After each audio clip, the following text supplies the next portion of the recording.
quick sight picture. Okay. Hey.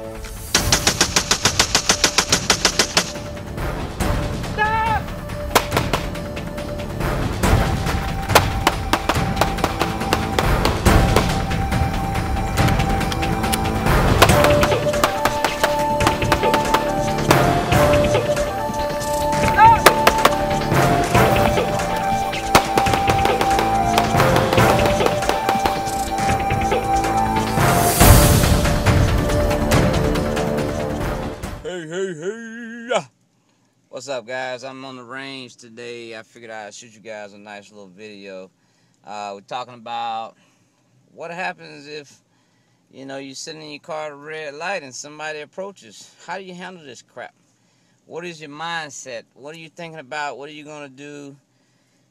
Let's just talk about a few things, all right? Because it's very important. A lot of people talk about mainly you being in the car by yourself. So I'm going to go ahead and roll my window up.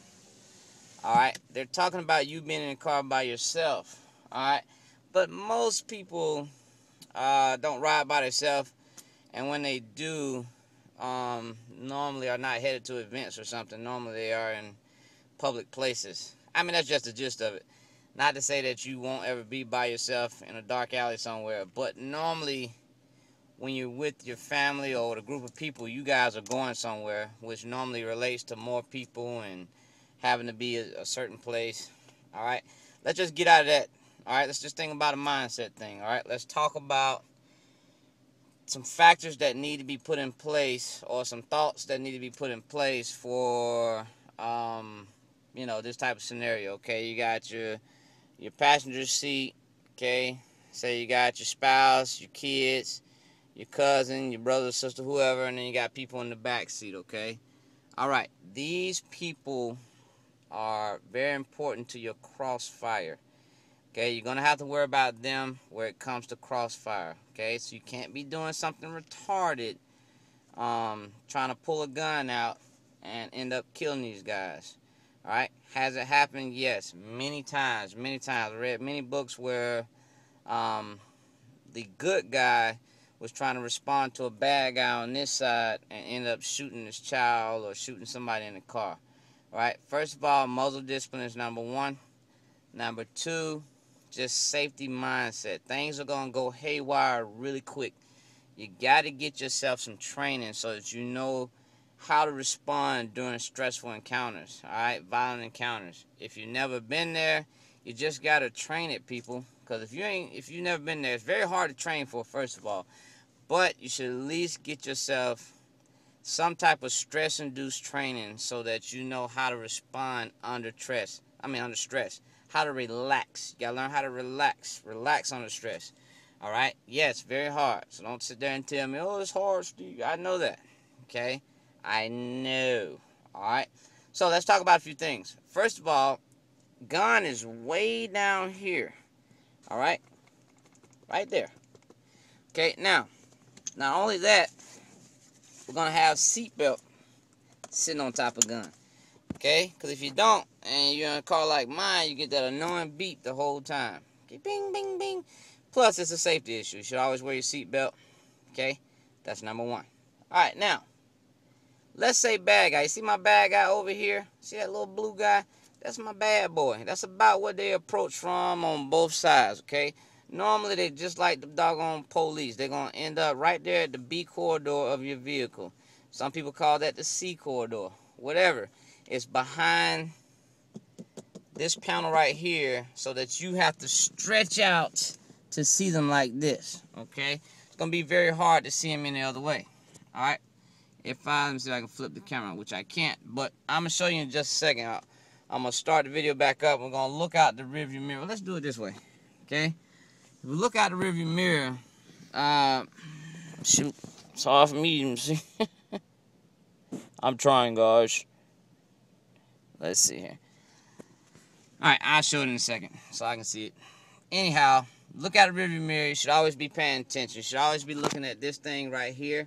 Alright, very important. This video is on my iPhone, but you should be able to see everything that's happening around you. You should always be paying attention to what's going on around you. Now, how do we draw a gun out safely so nobody gets hurt? First thing you're going to do if you see some crap get ready to go down, tell everybody to get down. My family code is 1. 1 means get your freaking butt down. I shouldn't have to say anything else. 1. You hear 1 being screamed, you know, get your head down, be quiet. Okay?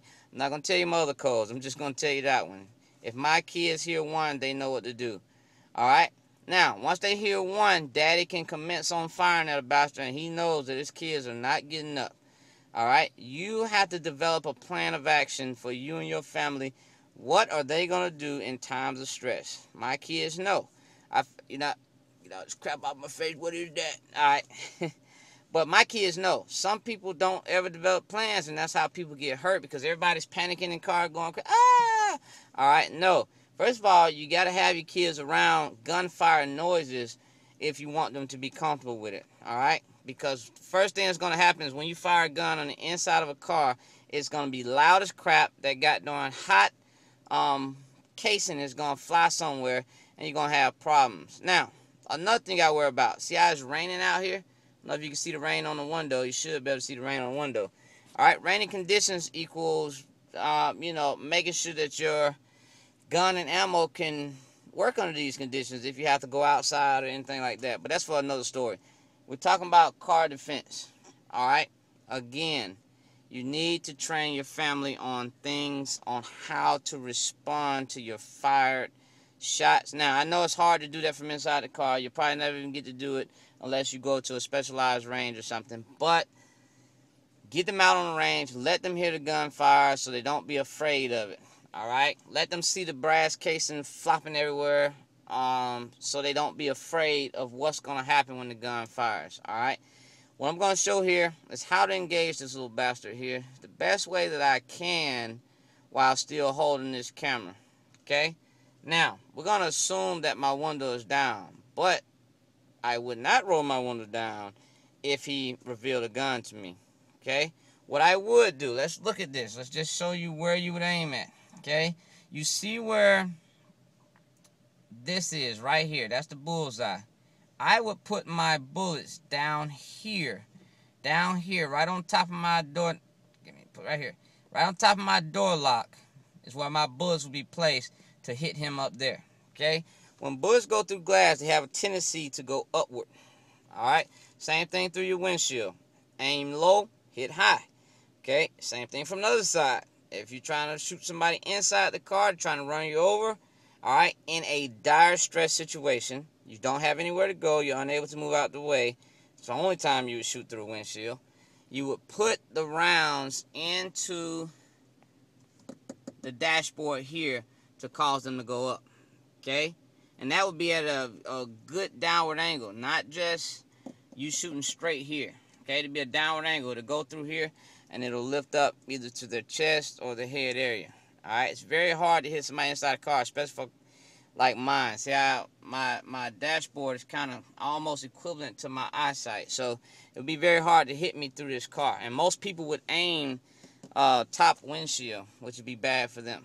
Alright, so let's see how this works. Alright, I'm going to go ahead and put on my eyes and well, I got eyes on. My ears, and let's see how this works. Okay, I may talk a little bit louder, I don't know. Anyhow, I got my ears on. Alright, first thing I want to do is I'm going to take my seatbelt off. I'm going to stretch out my leg, my gas foot leg. Everybody can see that? I'm going to stretch that out, make it straight so I don't have any type of muzzle blast to my leg. Okay, I'm going to pull my gun out. It's going to go up and above my steering wheel. Come around to this bastard here. Okay? And I'm going to hit him. Everybody see that? Okay? Utilizing my sights. Or I can utilize just a flash sight. Just a quick sight picture. Okay? And I know that I'm hitting this rascal.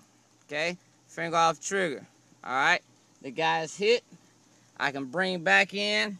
And I can hit the gas because he's down. Now I go call 911. Now, what I would do with my gun is in a safe direction without pointing at myself. Okay? I would either lay it on my lap or lift my leg up, pointing the gun. Give me a second.